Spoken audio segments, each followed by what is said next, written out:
Thing. Okay. Stream is live. We love it. We are live. And we are recording locally. Okay. All right. Hey, everybody. My name is Darren Calhoun, and we are joining you live from the Mind, Body, and Soul Health and Wellness Circle tent right here at the DuSable Museum, the historic Chicago's DuSable Museum. We are out here for Black Pride 2026. We are about to have a good time. We're going to have a conversation today with the spiritual wellness partners who are part of the Mind, Body, and Soul Health and Wellness Circle. If you want to find out more about who we are and what we're doing, we would absolutely love for you to visit shywellnesscircle.com. That's where you can learn about all the different organizations that are part of this, all the different activities that are part of this. And if nothing else, come on out to the DuSable. We'll be here to 9 p.m. We want to meet you face to face. We'll say hi to you. We got lots of giveaways. We want to see everybody. And so I just want to give a little background, give a little context, and then I'm going to turn it over to my good friend, the Reverend Pastor Charles Strait, to take us into this conversation. Go for it. Good afternoon, everybody. And again, welcome. I am joined. Let's start over here with Dr. Ulysses Burley, who is one of our spiritual wellness partners. And to my far left is the Reverend Jarikas Collins, who is also one of our partners. And you've already met, but there's nothing like another introduction. Introduction is good, too. To the Reverend Darren Calhoun. And together, we make up the spiritual wellness partners of the Mind, Body, and Soul Wellness Circle. And we are glad to be a part of your 4th of July weekend. We are here this afternoon because we want to have a conversation with each other and with you about the idea of the 4th of July and what it means. Thank you for that. And what it means to be in America celebrating the Constitution and its great liberating powers and forces. On this date in 1852, Frederick Douglass in Rochester, New York at Corinthian Hall delivered a very famous speech in which he said, which was titled, "What to the American Slave is your 4th of July?"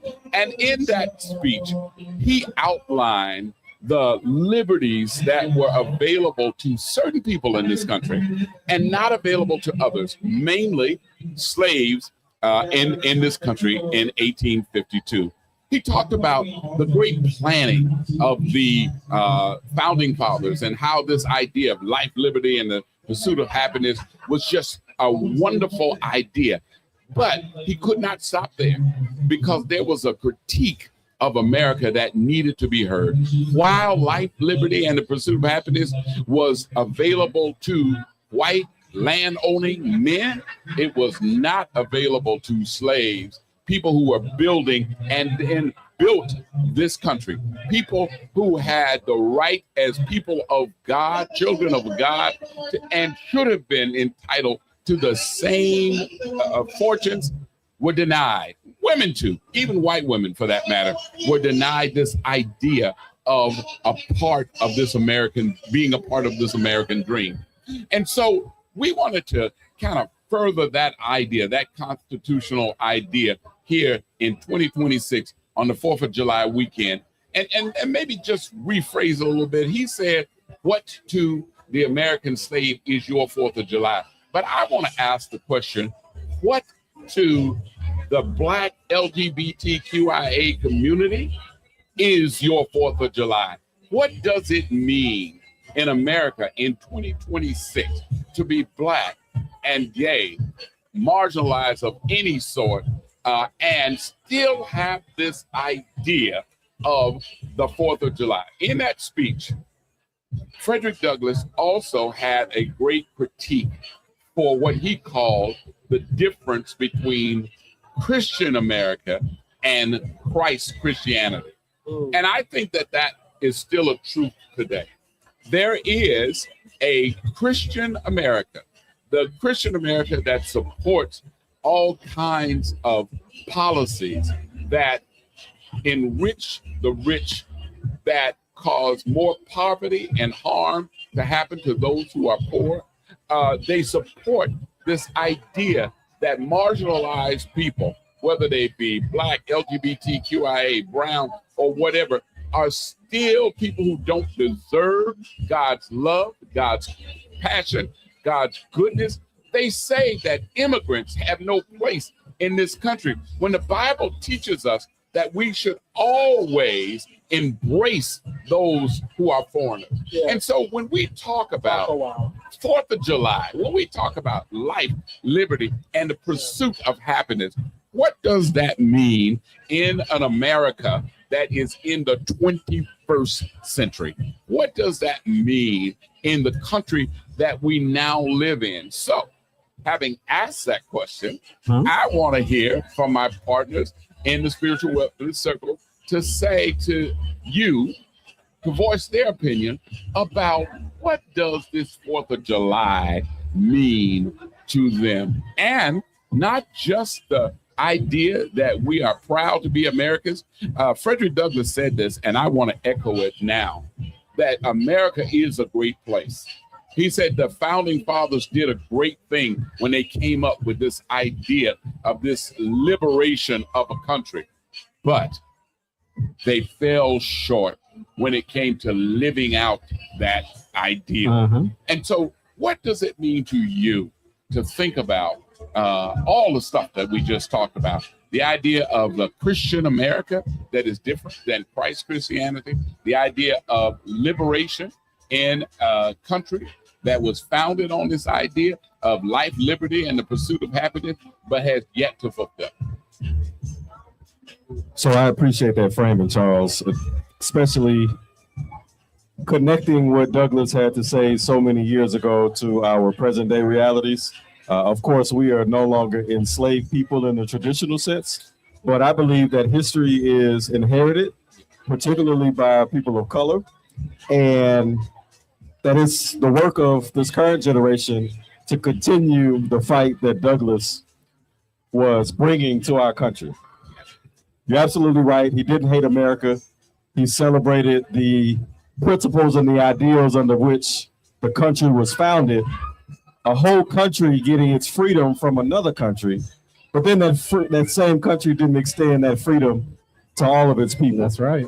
And I think it's important for us to have this conversation at the intersection of faith and particularly Christianity, because oftentimes the same people who love God, love country, but don't necessarily believe that we as Black people, that we as queer people deserve the same freedoms as everybody else, are also people who profess to be Christians. Yeah.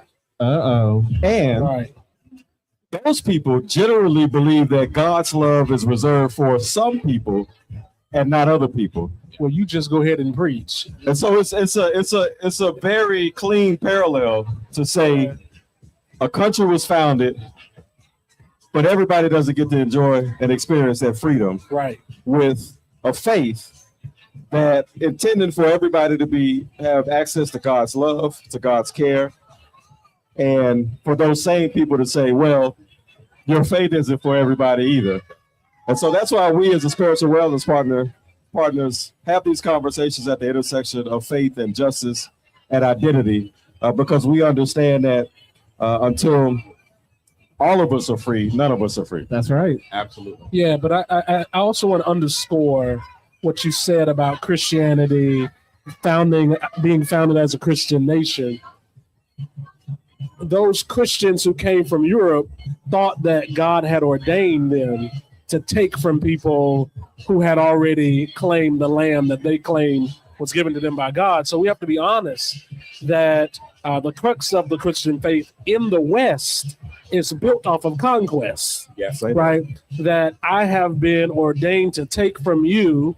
And so if they were ordained to take from the native people who are already on this land, I mean, what did they care to take from us, literal bodies and stories of a people from Africa, right? Tricking a people into selling goods for human capital, right? And so we have to remember that this was the crux of their faith, right? And so that's kind of the heartbeat of Christianity in the West. It's built off of conquest Yes. and capture and domination, right? So we really have to deal with that. I just wanted to point that out as well. Yes, you are absolutely correct that this was one of the critiques of Frederick Douglass. When he talked about Christian hypocrisy, Yeah. he was also talking about this idea of manifest destiny, this idea that God ordained for you as a white European to come here and steal a land that was already occupied by a group of people who were already doing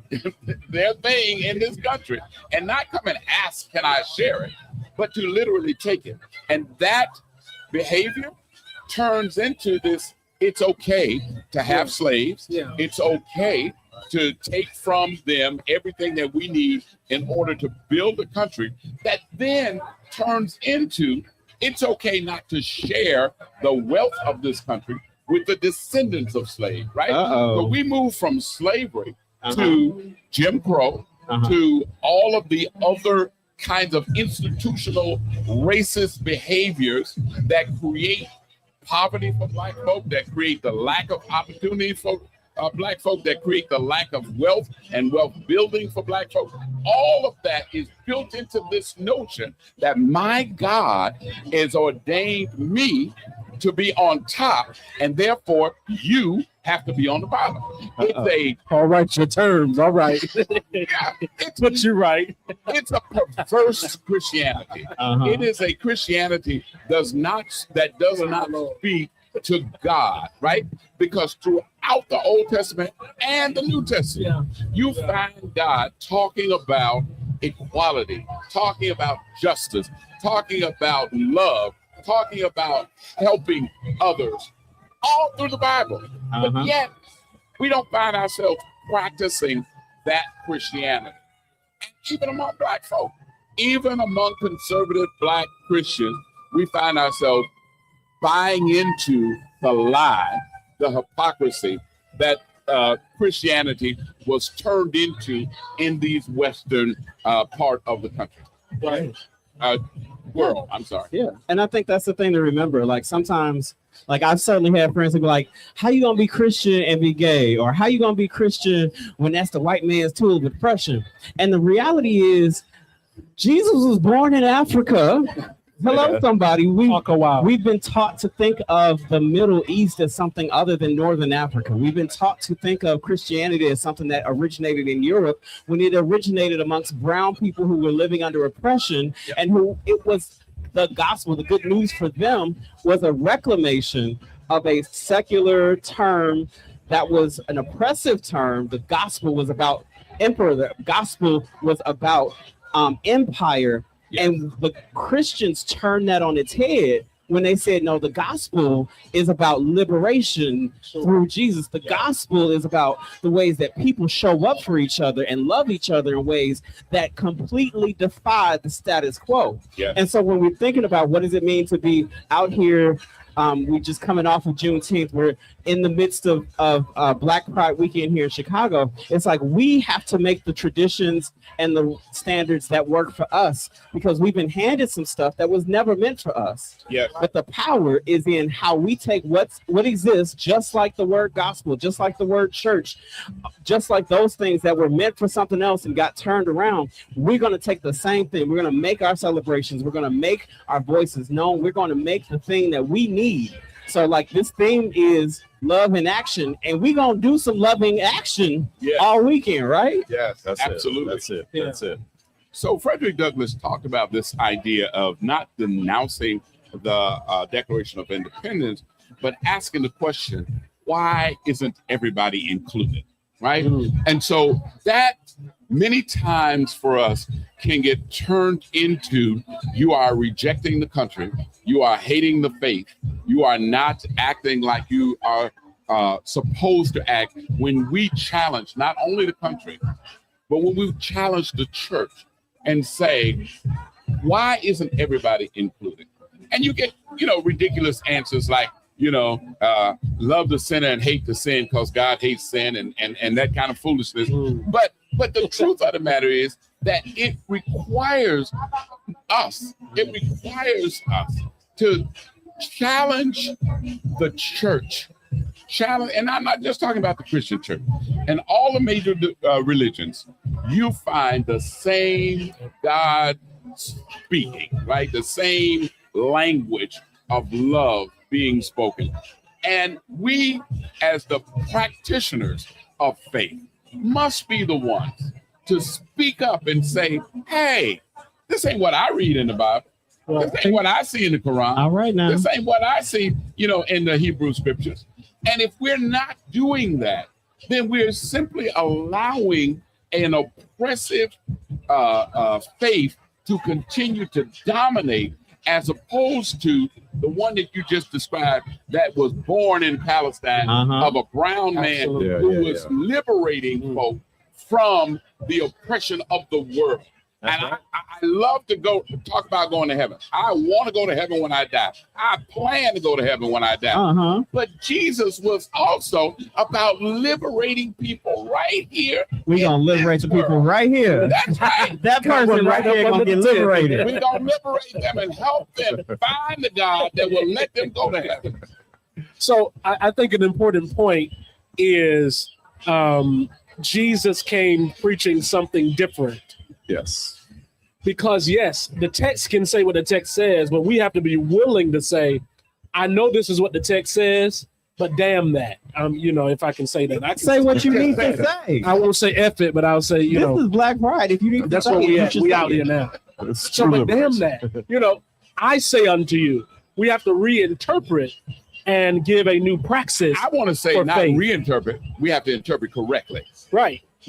Yeah. Interpret correctly. Sure. Right. What the scripture has been telling us all along. That's right. And can I throw something else in here? I want to say, too, that as queer people of faith, we have an intention to support people who are like us, right? We have to speak up. We have to bring to the forefront the ideas of the true Christ, who was about liberating folk from oppression. We have to do it. If we don't do it, who's going to do it? That's right. But I will also say it is so important to have people like Dr. Burley, who is an ally of ours, straight man, straight Black man, who enjoy all of the accoutrements of the Christian faith because of just the way you were born. That's right. To also say, hey, that ain't right. Yeah. The God I serve don't just love me because I'm straight. He loves everybody, or she loves everybody. That's because we're all created in the image of God.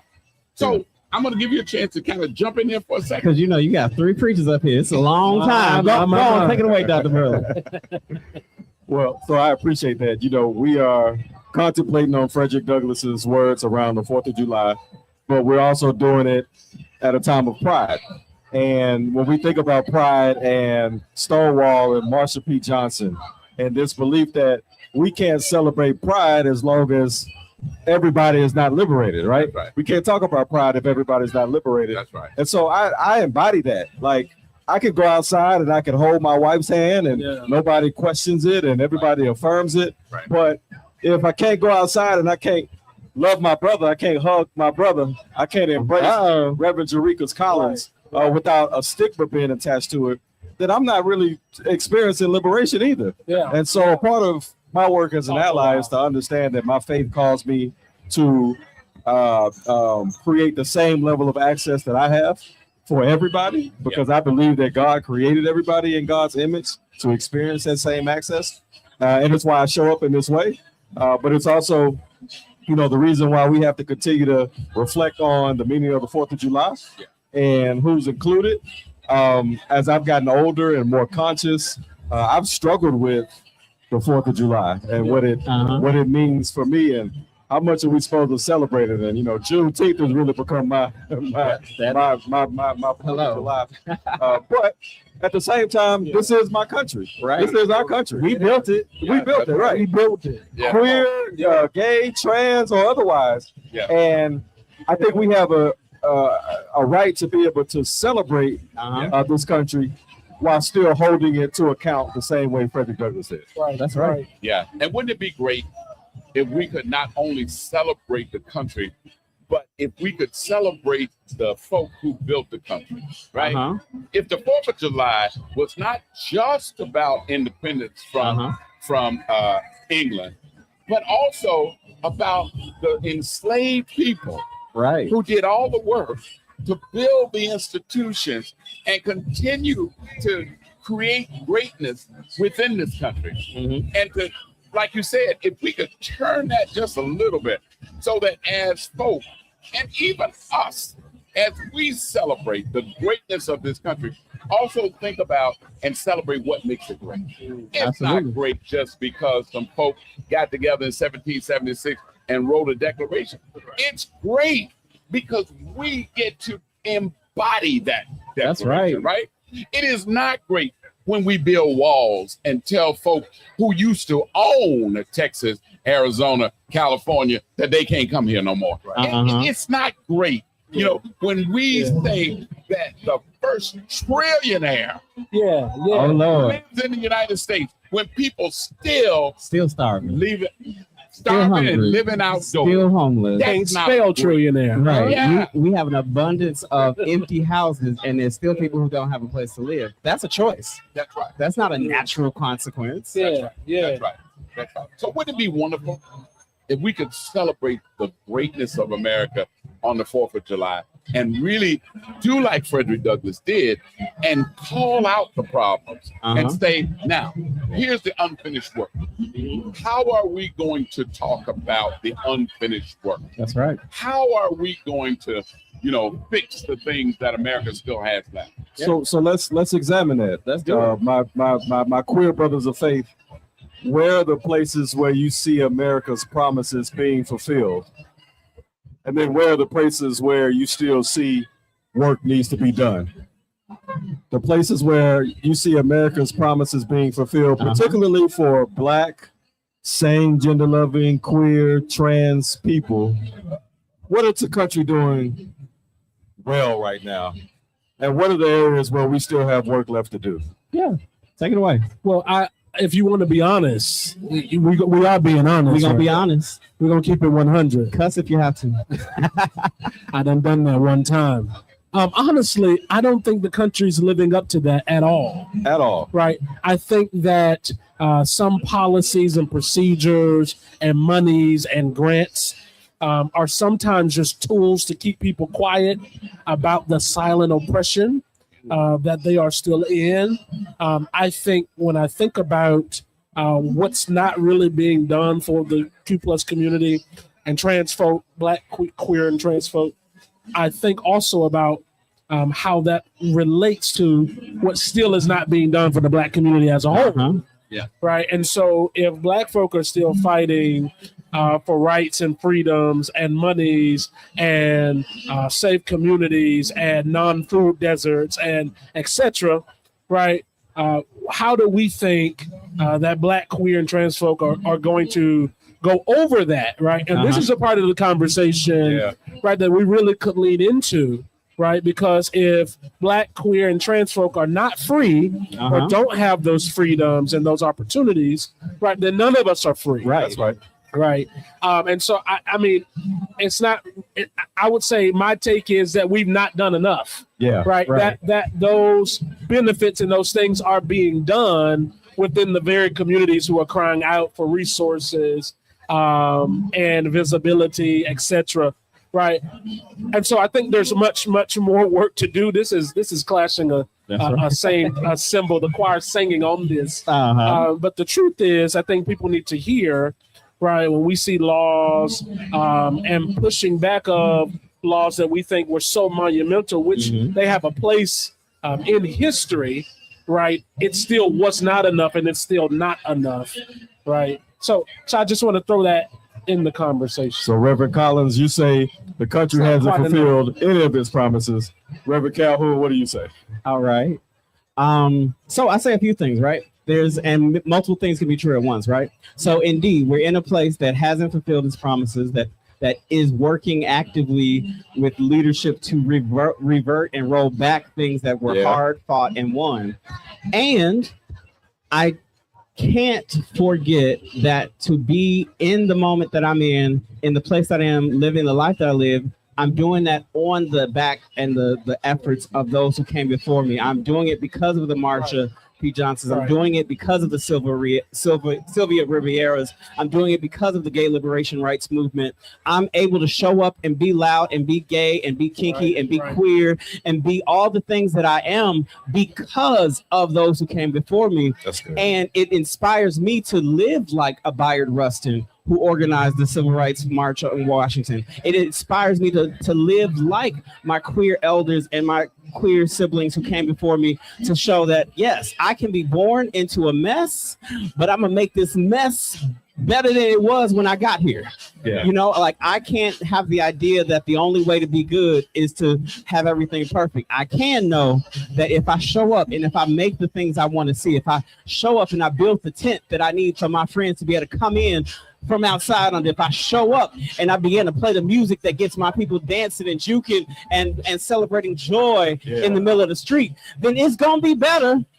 It may not be all of it, but I got to make it better with what I can do. But Reverend, I struggle with that, because why do the folks who are oppressed have to always be the damn folks doing stuff to make it better? One of the That's main the real things problem. I've been saying That's is the real that problem. I have spent my life being an advocate, learning how to work to bridge the challenges we have around race, gender, sexual identity and orientation, and poverty, all this stuff. I'm a national expert on these things, but what could I be doing if I didn't have to fight for my humanity? What is the world missing? Absolutely. Because I'm busy having this conversation right now. Word. Absolutely. Like, it could be movies and all kinds of good stuff out there. Or some inventions or some cures that don't get to come about because I'm busy trying to make sure people know I'm just a human just like them. Right. My God. And so I think a part of the answer, and I'm going to let Rev also give us his wisdom and insight. Part of the answer for me is, where are the allies? Right? None of this issue is going to change unless allies get in the fight and do the work for folks who are oppressed. Right? I say that the reason why America, it will never live up to its true promise, is because white folk don't want it to change. Right? Until white folk want shit to change, it'll change. Right? Same with allies when it comes to the Black Q plus community.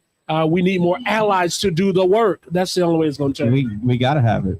Absolutely. And you're 100% correct. Just like the civil rights movement was not won by Black folk alone. Right. Thank you.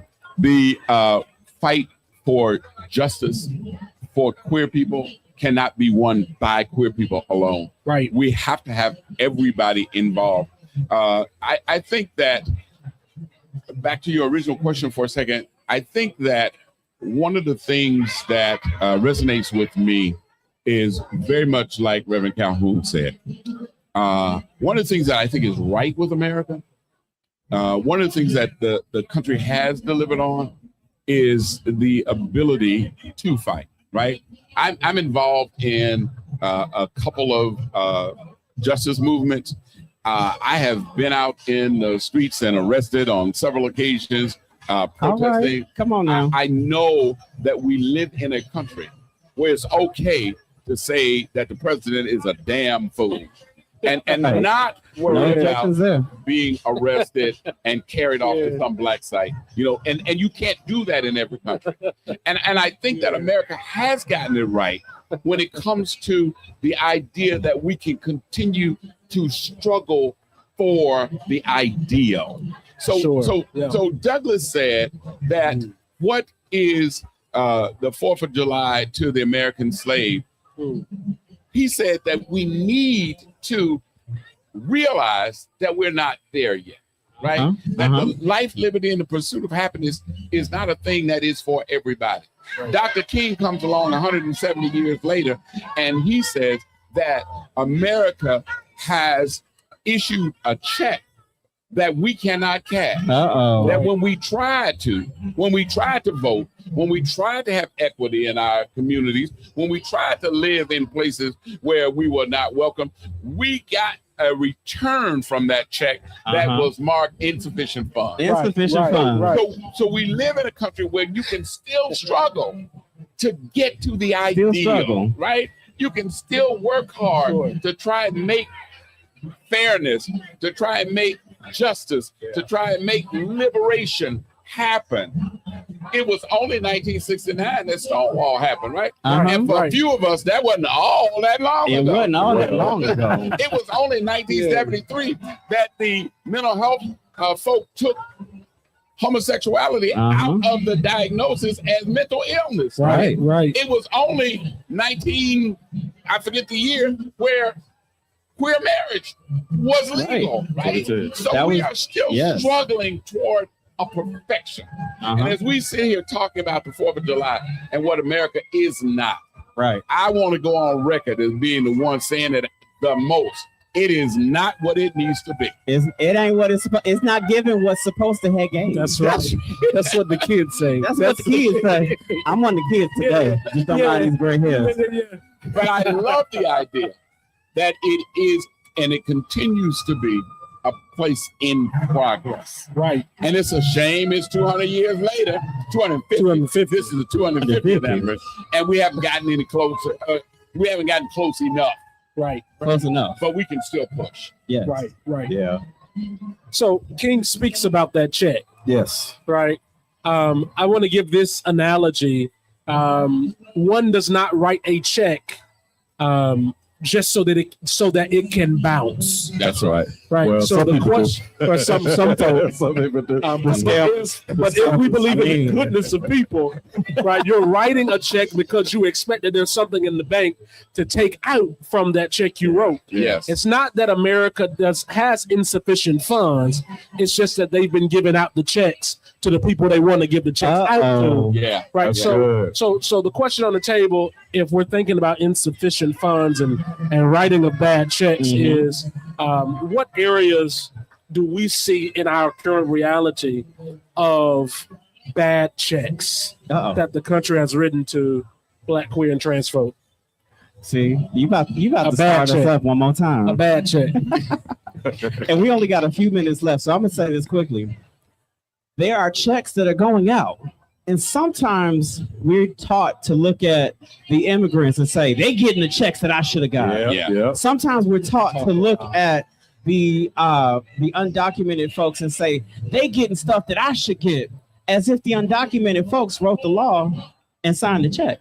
Right. Yeah. They teach us, and they've been doing it for a long time, fight the other person who's on your same level as if that's what's going to bring about change. When the reality is the creation of race was about keeping power in the hands of a certain few. Right. The creation of the class system was about keeping power in the hands of a certain few. And so when it comes to writing checks that ass can't bounce, that ass can't cash because it's gonna bounce, I say that what we have to do is recognize the system, learn how to navigate that system, to be, gentle as doves, wise as serpents, and then to figure out, okay, if my city's not showing up for me the way I need to show up, how can I show up for my block? If my job isn't showing up the way I needed to show up, what can I build in my neighborhood to make sure that my people are taken care of? Again, it's labor we should never have had to do.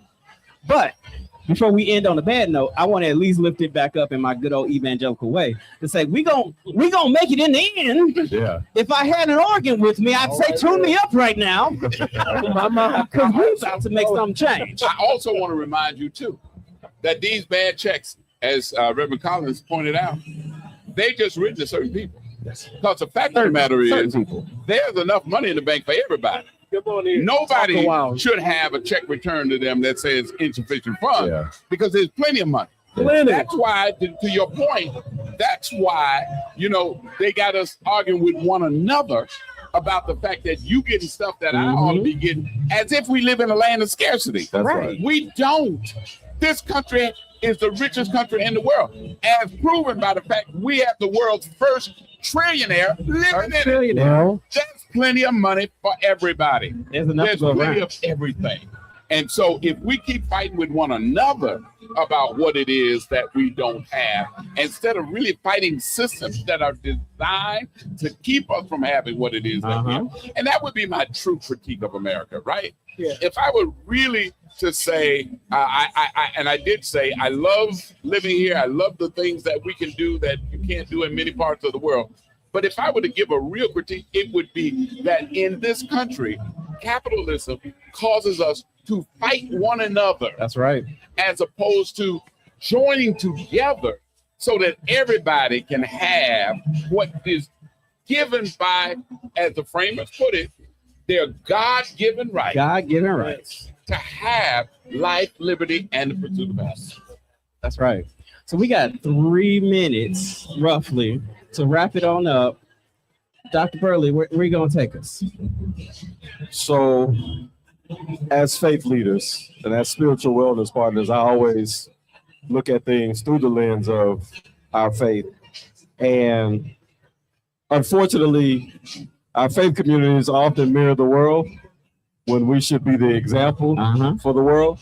And so while we're holding our country account, we have to also hold ourselves account, hold our faith communities account to be the example for the rest of the world, to know that God has written checks of love, of inclusion, of acceptance, of favor for everybody. And everybody should be able to cash in on those checks.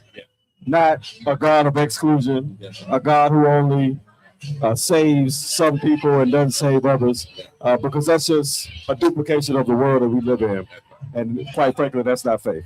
That's right. Yeah. Thank you so much for that.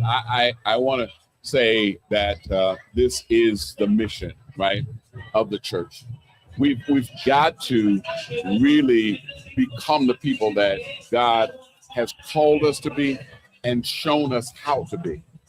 The people that love their neighbors, the people who fight for the oppressed, the people who value righteousness and justice, which is another word for righteousness, by the way, above all else. And so when I see my LGBTQIA plus siblings being harassed, being arrested, being told that they're less than, then my job as a preacher, my job as a person of faith, as a practitioner of the gospel, as a follower of Jesus, is to say, that's not right. God loves everybody. That's right. And you are welcomed into this family that God wants you to be a part of. And shame on you, country. Shame on you, counties, municipalities, cities, for doing things that make them othered. And whoever is othered, poor, immigrant, people of color, whoever is other, it's my job as a follower of Jesus to say, that's not right. That's not moral. That's not godlike. That's not justice. Yeah. Dr. Burley? So we are the spiritual wellness partners of the Mind, Body, and Soul Health and Wellness Circle. And if you enjoyed this kind of conversation, Reverend Jerikas Collins is going to tell you how you could tap into more conversations like this. Yeah, I know that you all are clapping wherever you are for these wonderful partners. They always do such a phenomenal job. I'm just grateful to be the little brother part of them. So our next event is in August entitled Black August, and we would love for you to be a part of that event. It will be on August the 23rd from 1 p.m. to 3 p.m. That's a Sunday, August 23rd from 1 p.m. to 3 p.m. We will have 2 musical guests with us, David Martin and the singers. You may know Dave, amazing singer, amazing psalmist. We'll also have with us Miss Philly, who also is an amazing singer and amazing psalmist. And so they'll be singing together, and then we'll get a chance to hear from our partners, story and poem, and story and poetry, and talking about how we have thrived in spite of the stigma and shame placed around HIV and AIDS. And so you want to be at that conversation, you want to be at that gathering. There will be food and drinks. This is a free event, FREE free. All right. And so you can go to towardpride.org to get more information. That's towardpride.org. Also check us out on socials. But please join us in that conversation. It will be hosted at the Black Alphabet in Bronzeville. And so join us on August 23rd from 1 to 3. go to towardpride.org to get more information. Awesome. Also, for general information about the Spiritual Wellness Partners, as well as the Mind, Body, and Soul Wellness Circle, please go to our website. It is shywellnesscircle.com. shywellnesscircle.com. And there you can find not only information about us, the Spiritual Wellness Partners, but you can also find information about the folk who make up the 6 gay-led organization and our one ally who make up the Mind, Body, and Soul Wellness Circle and the resources that are available. We have resources for your mind, Absolutely. resources for your body, and resources for your soul. Oh, yes. That's shywellnesscircle.com, and you can join us there, send us a message, leave your information, and we'll get back to you if you want follow-up and you want resources from us. Thank you very much for joining us today. We are so glad that you are a part of this conversation, and we hope to have many, many more with you in the days ahead. Absolutely. And we are live on YouTube right now. We're on Facebook right now. If you want to see the stream right at this second, we're on Project Vita Inc. on Facebook or YouTube. Look us up. We're going to be streaming all day. Up next, we've got a conversation coming about substance use, party and play. We're going to talk about it in real talk in just a few minutes. We're also going to talk about what kinds of resources we have. Today, right out here, you can get a free 15-minute massage. Come on by the table, find out how you can get that. We've also got all kinds of giveaways over here. Folks are coming under the table. It is not hot out here. It is a nice, breezy day. We want you to come under this tent, come hang out with us at the DuSable Museum. Once again, my name is Darren Calhoun, pronouns he, him. I am part of the Mind, Body, and Soul Health and Wellness Circle. We are glad that you joined us for this live stream, and we are hoping to see you here in person at Pride Southside 2026. All right, everybody say bye. Happy Pride. Everybody, happy Pride. And happy Independence Day. Oh, yes.